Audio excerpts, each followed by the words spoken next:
ایک ورڈ جب بھی آپ سنیں جسے آپ نے بہت دفعہ سنا ہوگا، سم ٹائم یہ ہوتا ہے کہ آپ اپنے ایک دن میں کافی دفعہ وہ ورڈ سنتے ہیں، دشمن۔ اب ہر کسی کا اس کے سوچ کے مطابق دشمن ڈیفرنٹ ہو سکتا ہے، اینیموسٹی ڈیفرنٹ ہو سکتی ہے، لیکن بحیثیت مسلمان ہم لوگوں کا نا ایک کلیکٹیو دشمن ہے کہ جس کے بارے میں اللہ سبحانہ و تعالی قرآن مجید میں فرماتے ہیں ان الشیطان لکما عدو مبین، کہ جو شیطان ہے وہ تمہارا کھلا دشمن ہے۔ تو جب آپ کو پتہ چل جائے کہ میرا ایک دشمن ہے تو آپ اس کے اکارڈنگلی کوئی اسٹریٹجیز تو پلان کرتے ہیں، آپ اس کا کوئی اسٹرینتھ، کوئی ویکنیس، کوئی اس کے تھریٹس، اس کے بارے میں تو دیکھتے ہیں، یا پھر آپ اس کو بالکل ایزی چھوڑ دیتے ہیں۔ شیطان ہے نا، اس کو اللہ تعالیٰ نے تخلیق کیا ہے، اور اس کی جو اتھارٹیز ہیں یا اللہ تعالیٰ نے جو اس کو پاورز دی ہیں نا، وہ ایسی ہیں کہ آپ نہ حیران اور پریشان ہو جائیں گے۔ یہ ہر کسی بندے کے لیے، ہر کسی بندے کے ساتھ اس کی اکارڈنس کے مطابق معاملہ کرتا ہے۔ اب ایک بالکل ہی دنیا دار کوئی شخص ہے کہ جو دین سے تھوڑی دوری پہ ہے، اس کو وہ اسی طرح لے کے چلے گا۔ ایک جو دیندار شخص ہے، جو کوشش کر رہا ہے کہ اپنی زندگی کو نبی کریم صلی اللہ علیہ وسلم، یا جس طرح آپ کہتے ہیں کہ اطیعوا اللہ و اطیعوا الرسول، کہ اللہ تعالیٰ کی اطاعت میں اور نبی کریم صلی اللہ علیہ وسلم کی اطاعت میں وہ زندگی گزارنے کی کوشش کر رہا ہے، تو اس کی زندگی میں جو نقب لگائے گا نا، حدیث میں نقب کے الفاظ آتے ہیں، جو نقب لگائے گا نا وہ ان کے مزاج کے مطابق اسی طرح کی ہی لگائے گا۔ اسی سے ریلیٹڈ میں ایک سٹوری پڑھ رہا تھا، یہ بنی اسرائیل کے ایک شخص کی تھی، وہ بڑا ہی عابد، زاہد، متقی، عبادت گزار، نیک ایک شخص تھا۔ تو اس کی کچھ اس طرح سے سٹوری لکھی ہوئی تھی کہ وہ جس علاقے میں رہتا تھا نا، اس علاقے میں مشہور تھا کہ اس شخص سے زیادہ نا متقی اور عابد کوئی شخص نہیں ہے، کہ جیسے کہیں بھی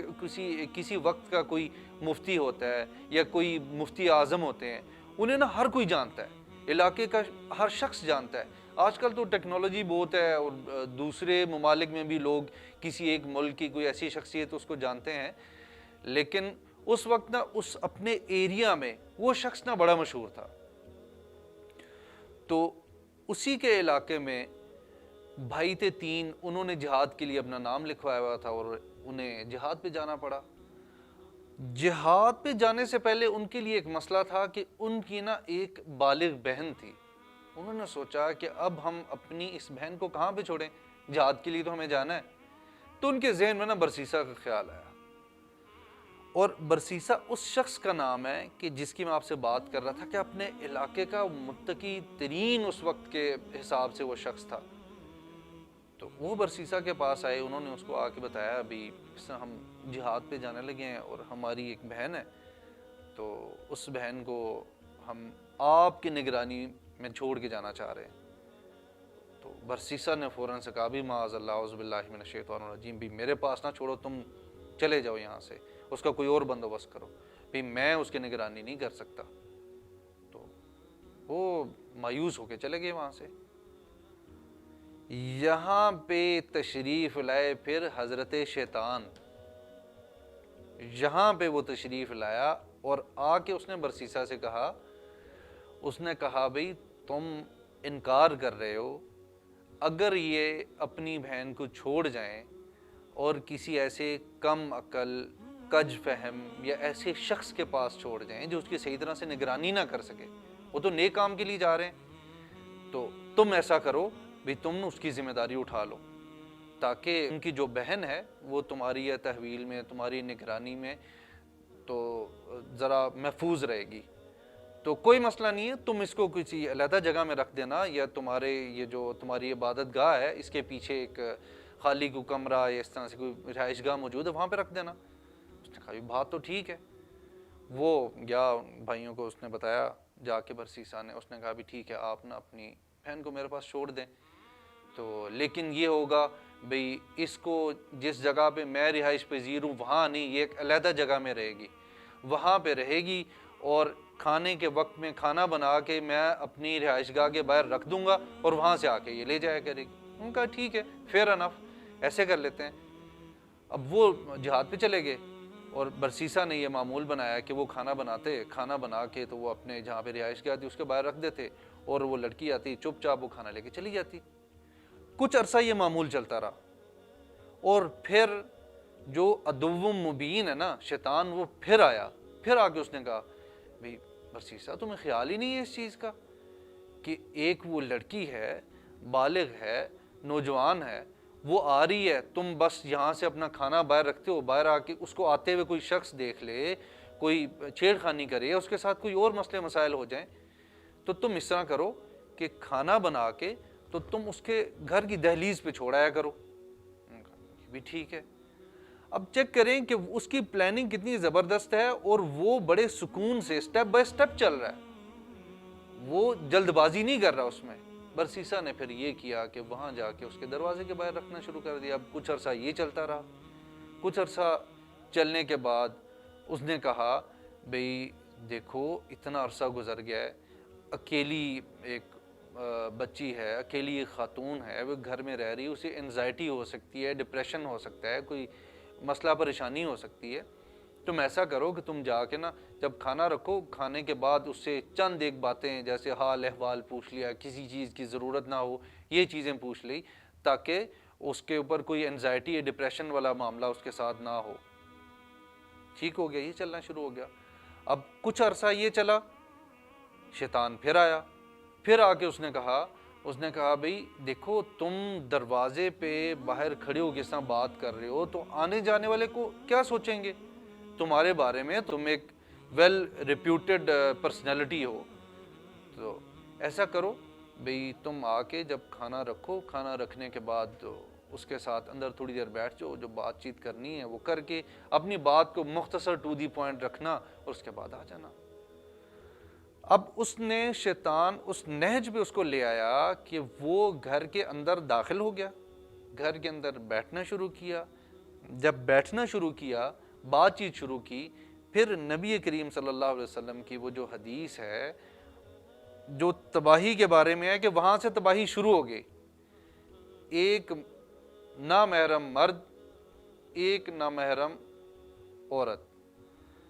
ان کے درمیان میں تیسرا کون ہوتا ہے؟ خلوت میں، تنہائی میں، اکیلی جگہ میں جہاں پہ ان کو کوئی دیکھ نہ رہا ہو، تو تیسرا کون ہوتا ہے؟ وہ شیطان ہوتا ہے۔ یہ وہاں پہ بیٹھے،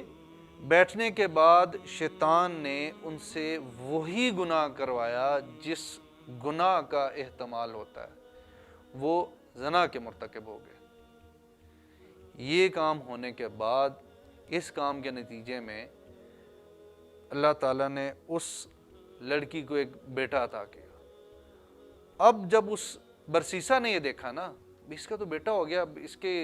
جب بھائی آئیں گے واپس وہاں سے جہاز سے، تو وہ تو آ کے میرے سے پوچھیں گے تو میرے لیے بہت مسئلہ بن جائے گا۔ شیطان نے آ کے اس کے پھر ذہن میں ڈالا، اس نے کہا بھی تم ایسا کرو، تم اس بچے کو قتل کر دو۔ گناہ در گناہ در گناہ در گناہ، اگین اینڈ اگین ریپیٹیشن، اور اتنا سلولی گریجولی، ایک سمجھیں کہ اس نے بالکل ایک بیس سے شروع کیا، بیس سے شروع کر کے وہ کہاں تک لے گیا۔ اب بچے کو قتل کرنے کے بعد ان کا بھی تمہارا کیا خیال ہے کہ یہ جو ان کی بہن ہے وہ خاموش رہے گی کہ تم نے یہ معاملہ کیا؟ تم ایسا کرو کہ تم اس کو بھی نا قتل کر دو۔ برسیسا نے ایسا ہی کیا، اس نے ان کی بہن کو بھی اور وہ جو بچہ تھا ان دونوں کو قتل کر کے تو دفنا دیا۔ اب جب اس بچی کے بھائی واپس آئے جہاز سے، انہوں نے آ کے پوچھا ہمارا بہت شکریہ، جزاک اللہ کہ تم نے ہماری بہن کا خیال رکھا، تو ابھی اس کو لے جانے کا وقت آ گیا ہے، تو تم بتاؤ کہ تم نے اسے کہاں پہ ہے وہ؟ تو برسیسا نے کہا کہ انا للہ و انا الیہ راجعون، یہ اس کو بیمار ہو گئی تھی، اس کی طبیعت خراب ہو گئی تھی، وہ فوت ہو گئی۔ تو انہوں نے بھی کہا کہ چلے ٹھیک ہے، چلے گئے۔ اب باری آئی وہاں پہ شیطان کے جانے کی۔ اب شیطان ان جو 3 بھائی تھے نا، ان کے خواب میں آنا شروع ہوا۔ ان کے خواب میں آ کے شیطان نے ان کو بتایا کہ بھئی تمہاری بہن کو اس شخص نے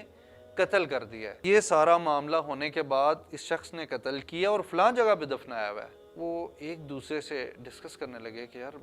مجھے رات نا یہ خواب آیا، دوسرے نے کہا بھی مجھے بھی یہ خواب آیا، تیسرے نے کہا مجھے بھی یہ خواب آیا، کہ اگر ہم تینوں کو یہ خواب آیا ہے نا، اگر یہ خواب ہم تینوں کو اکٹھے ایک ہی دن میں ایک ہی ٹائم میں آیا ہے تو اس کا مطلب ہے کہ دیر از سم تھنگ، ہمیں اس کو تھوڑا سا نا انویسٹیگیٹ کرنا چاہیے۔ تو خواب کے مطابق جس جگہ پہ تھے اس جگہ پہ گئے، اس جگہ پہ جا کے انہوں نے دیکھا کہ واقعی وہاں سے نا کارپسز کچھ اس طرح سے مسخ شدہ یا اس طرح کی نا لاشیں 2 برآمد ہوئی، ایک بچے کی اور ایک کی۔ تو جب انہوں نے دیکھا تو وہ برسیسا کے پاس آ گئے، انہوں نے آ کے اس کو پکڑا اور پکڑ کے کہا کہ تم نے یہ کام کیا ہے، ہمیں تو یہ پتہ چل گیا، چلو اب ہم تمہیں قاضی کی عدالت میں لے کے جاتے ہیں۔ عدالت میں لے کے گئے اور عدالت میں لے جانے کے بعد عدالت نے اس کو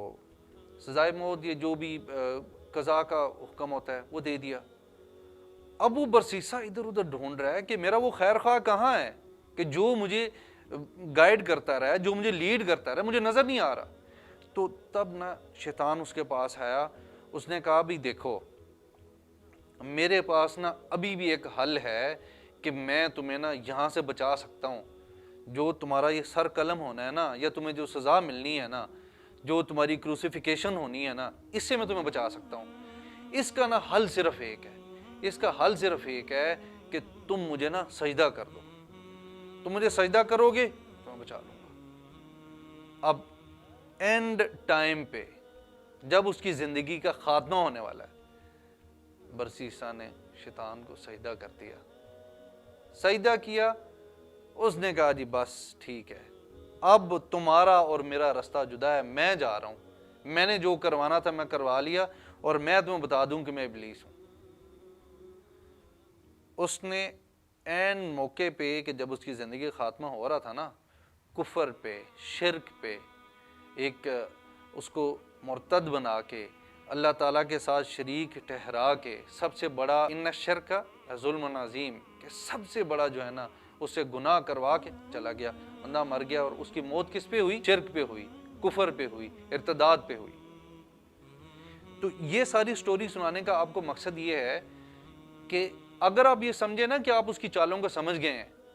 تو آپ اس کی چالوں کو سمجھے نہیں ہیں۔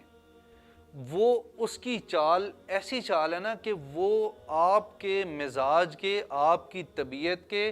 مطابق آ کے آپ پہ وار کرے گا۔ اسی لیے نبی کریم صلی اللہ علیہ وسلم کی حدیث ہے،